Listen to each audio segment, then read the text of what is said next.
Behold, the bridegroom cometh. Go ye out to meet him. Now is the time to trim your lamps and get ready for the coming of the Lord. Stay tuned for the Midnight Cry broadcast.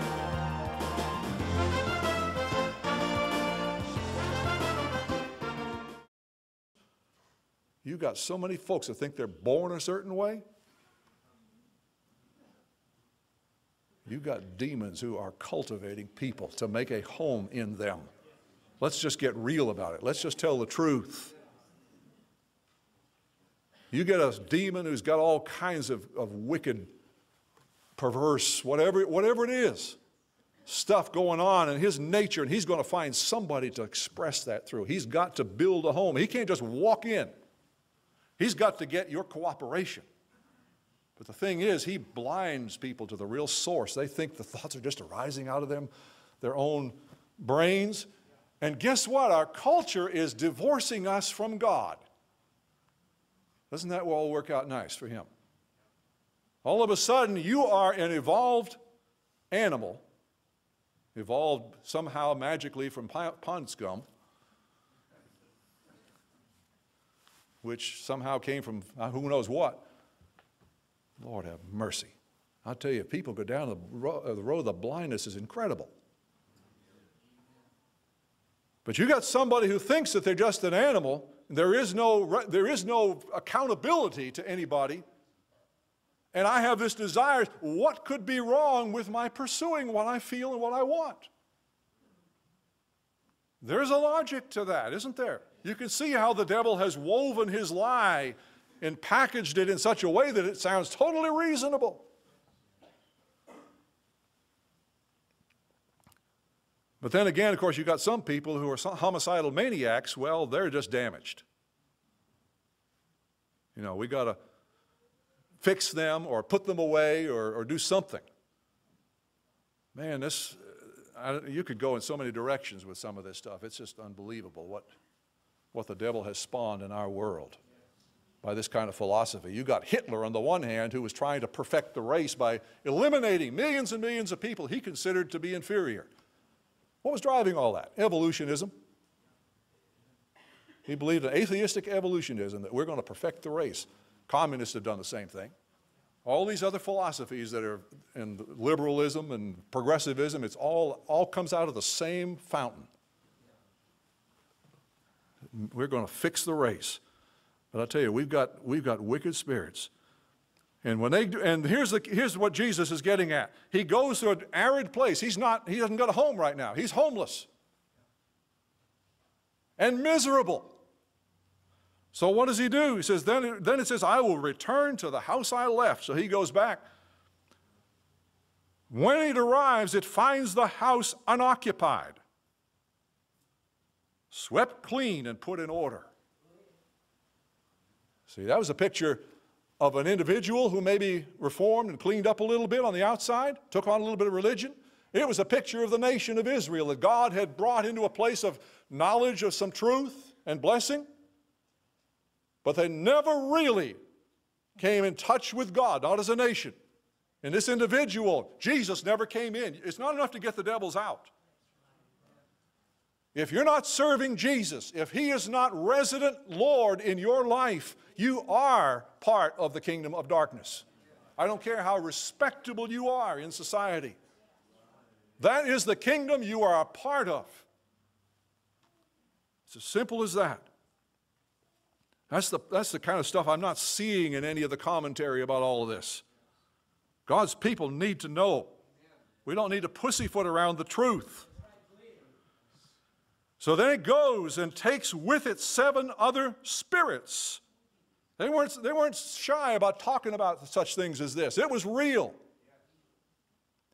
More wicked than itself, and they go in and what? Live there. And the final condition of that man is worse than the first. That is how it would be with this wicked generation.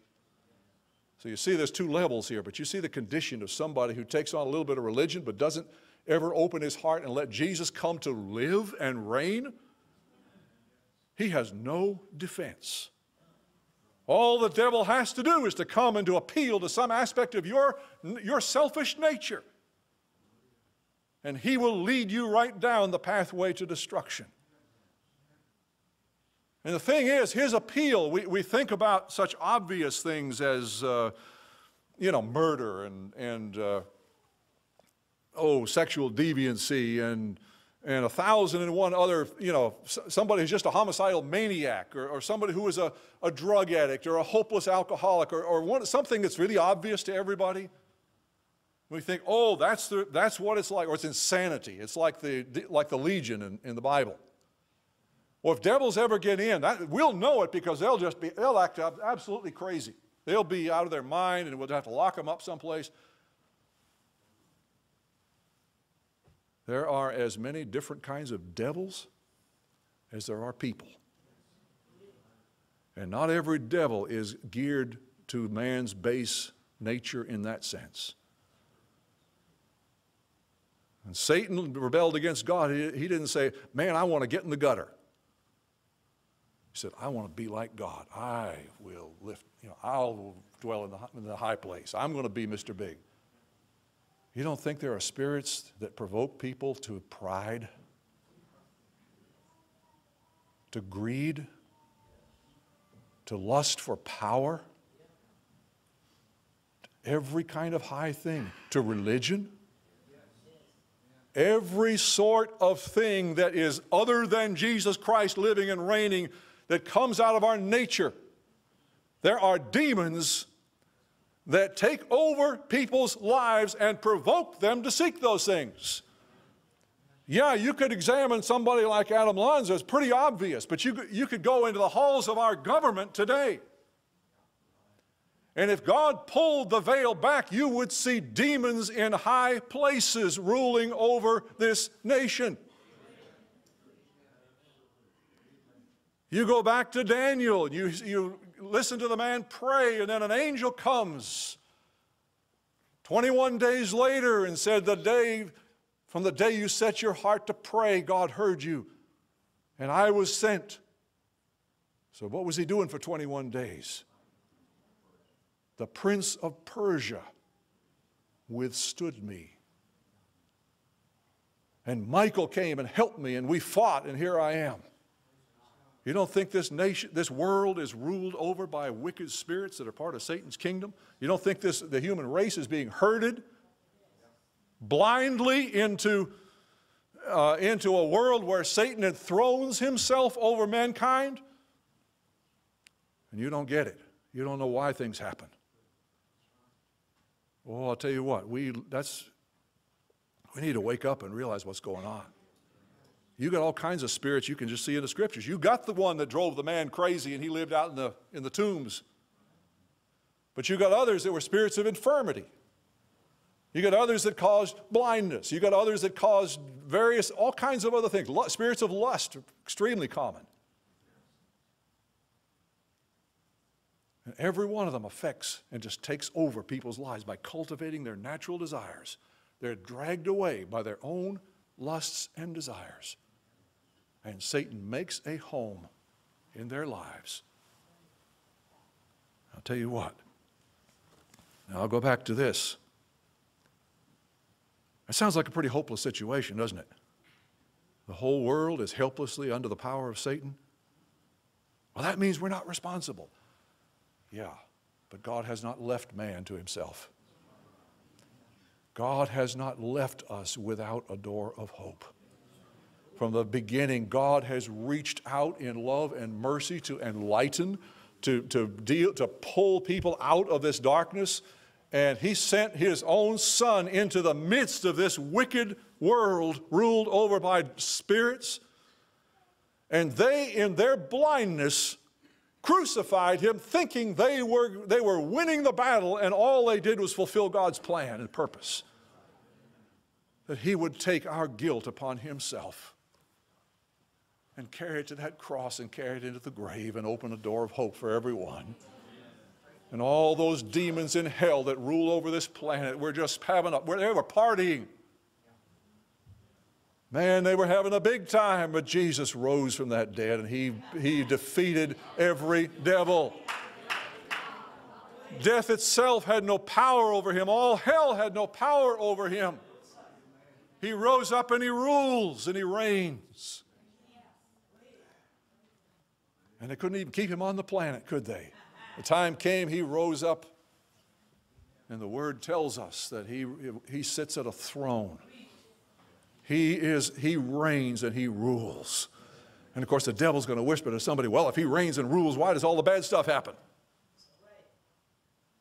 Because we still live in a world where men reap what they sow. It's not his responsibility to make our lives perfect and sweet here. He knows how to use the things of this world. But I'll tell you what, there is a door of hope that has been reaching out ever since to everyone whose heart can be opened and will listen. But you know, of course, the devil knows that, doesn't he? He knows better than anybody here how utterly defeated he was. He knows the victory that was won. So what does he do? Well, pretty obvious. Look at 2 Corinthians chapter 4, is the scripture I was trying to remember here. And we all know it. So here's Paul out preaching the gospel. And his method, at the beginning of chapter 4, near the beginning, says, on the contrary, we, by setting forth the truth plainly, we commend ourselves to every man's conscience in the sight of God. So Paul's job was simply to preach the gospel plainly. It wasn't to try to trick people. It was just to look them in the eye and say, you are lost. Jesus Christ has the power to rescue you from Satan's power, wipe out your guilt, and make you acceptable to God and give you a hope of eternity. Just a plain message. But then when he says, listen to what he says, and even if our gospel is veiled, something is hiding it. It is veiled to those who are perishing. The God of this age, see, there you have it again. There is a God of this age. He is not going to survive beyond this age. Thank God. God's going to banish him forever. But in this present age, God is allowing him to rule because men give him the rule over their lives. They yield to the darkness.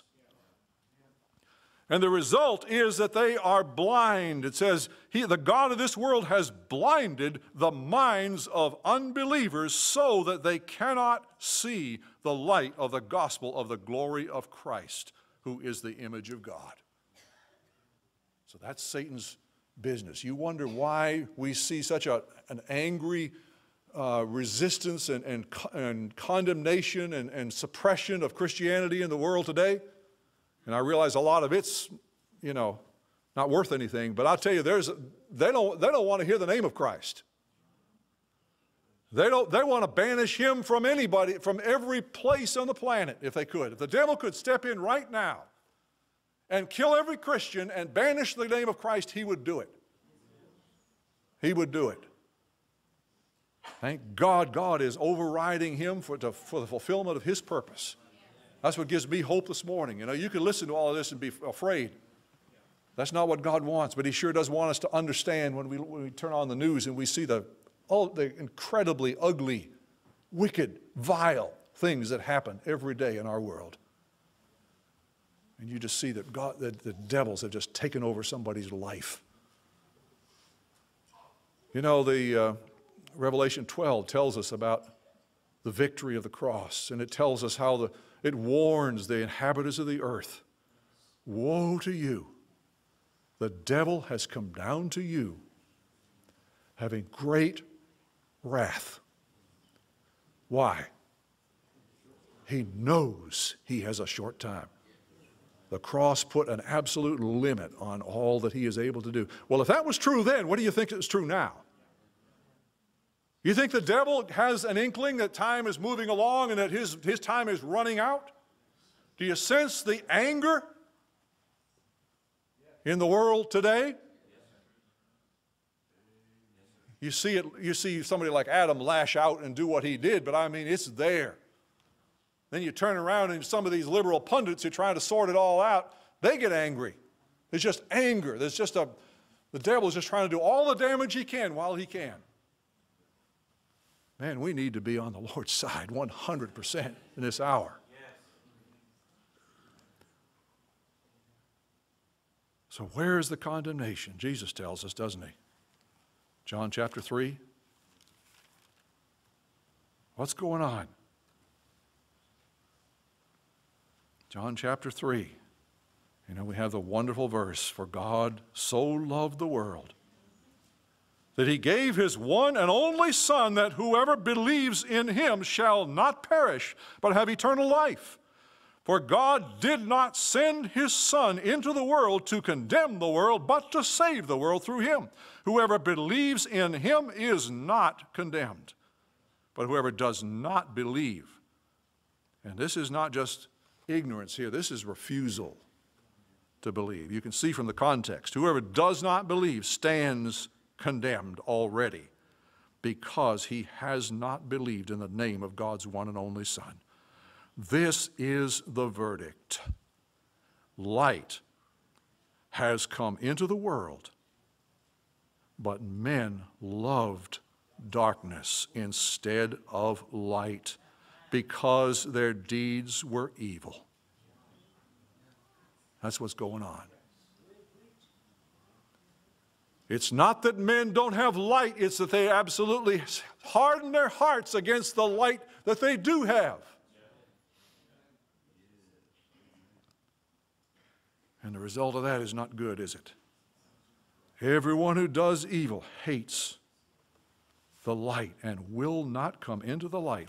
Why? For fear that his deeds will be exposed. Man, you want to know at least part of the reason why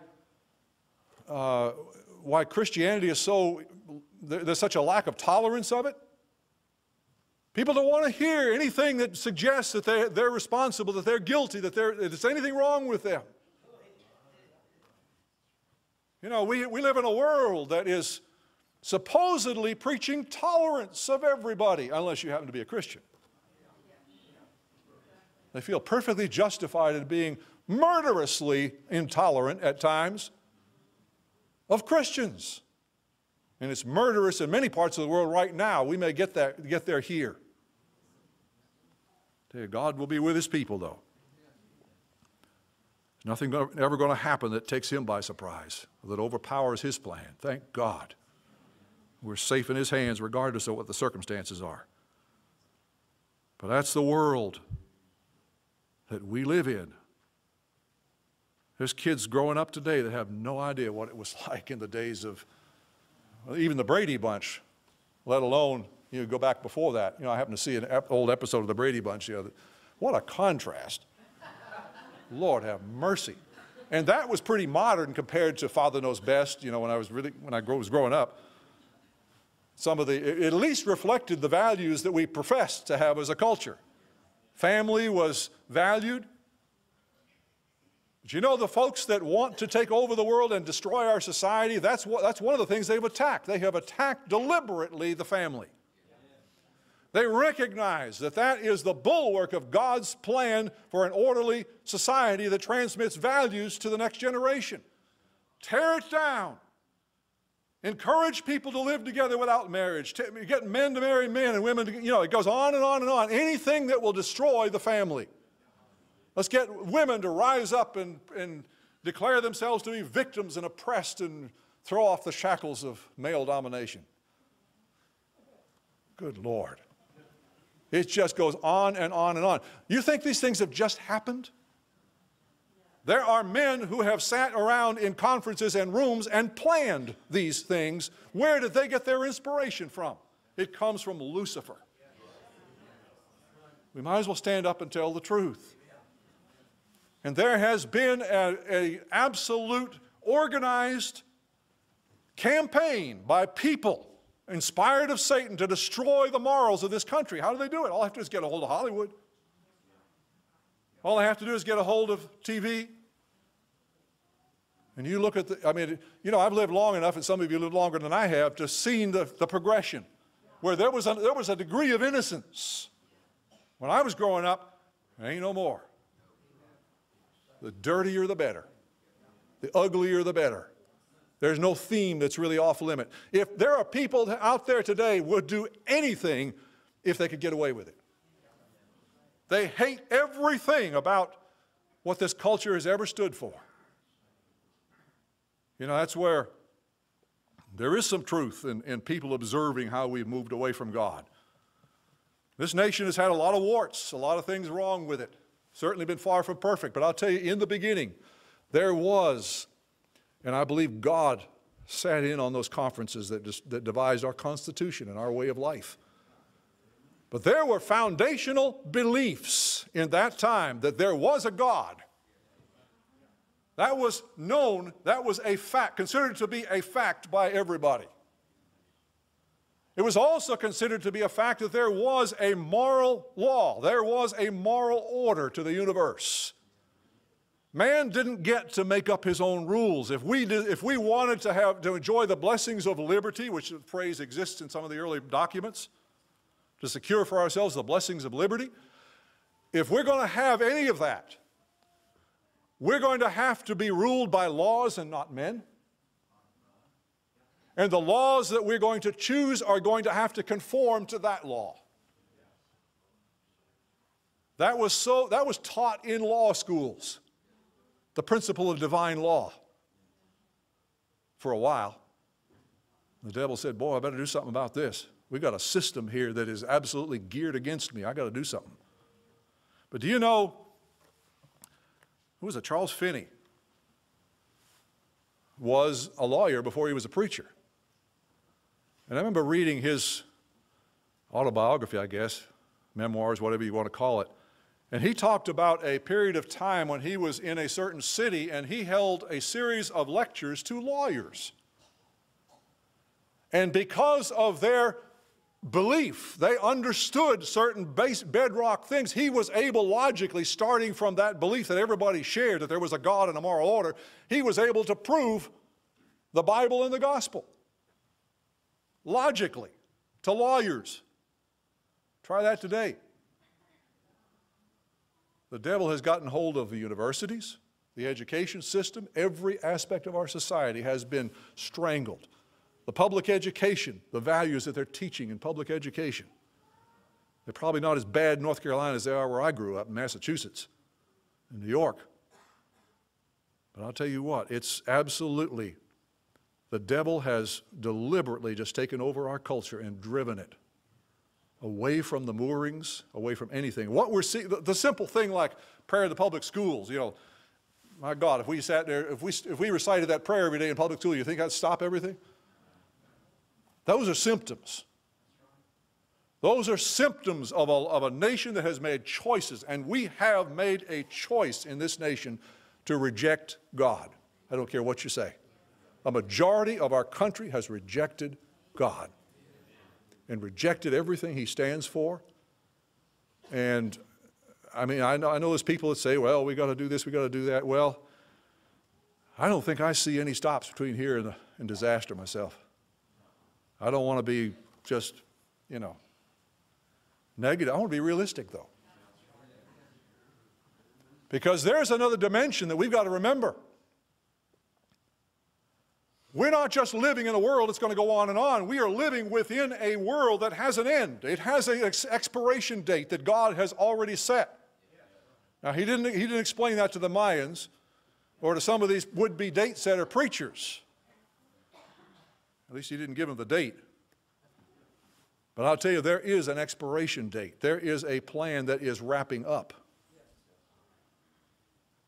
And we are not seeing just evil as usual. You know, there's always been bad things happen. You go back through history, there's been all kinds of ugliness happen. But this is not the same. Something has changed.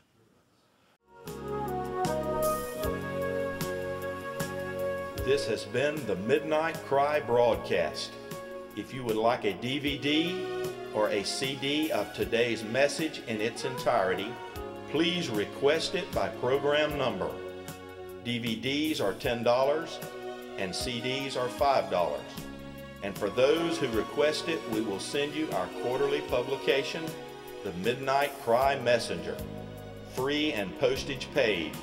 Send your request to Midnight Cry Ministries, Post Office Box 685, Southern Pines, North Carolina, 28388. We invite you to join us again next week at this same time, and may God richly bless you until then.